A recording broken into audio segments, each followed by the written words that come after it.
Corona की vaccine जल्द से जल्द बाजार में उपलब्ध कराने के लिए दुनिया भर के वैज्ञानिक प्रयास कर रहे हैं। ब्रिटेन, अमेरिका, चीन और रूस की वैक्सीन ट्रायल के अंतिम चरण में हैं, यानी उनके सफल होने की घोषणा कभी भी हो सकती है।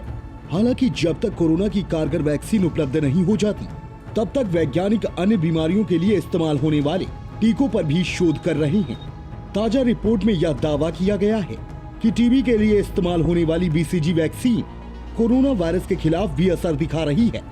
साइंस एडवांसेज नाम के जर्नल में छपी रिपोर्ट के मुताबिक बीसीजी वैक्सीन कम से कम पहले 30 दिनों में फैलने वाले कोरोना संक्रमण की रफ्तार को धीमा कर सकती है।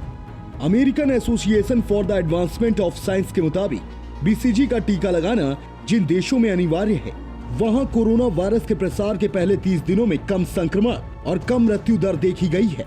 ऐसे में शोधकर्ताओं ने अनुमान लगाया कि अगर अमेरिका में भी दशकों पहले बीसीजी वैक्सीन को अनिवार्य कर दिया गया होता, तो वहां मृत्यु दर अभी की अपेक्षा काफी कम होती। शोधकर्ताओं के मुताबिक 29 मार्च तक अमेरिका में कोरोना वायरस से 2400 से ज्यादा लोगों की मौत हुई थी, जबकि अगर लोगों को बीसीजी वैक्सीन लगाई गई होती तो यह आंकड़ा 500 के नीचे ही होता। इस शोध का विश्लेषण 134 देशों के डाटा के आधार पर किया गया।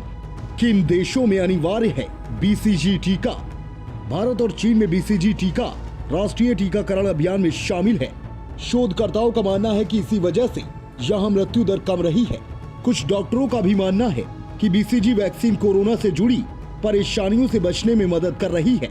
बच्चों को लगाया जाता है बीसीजी का टीका।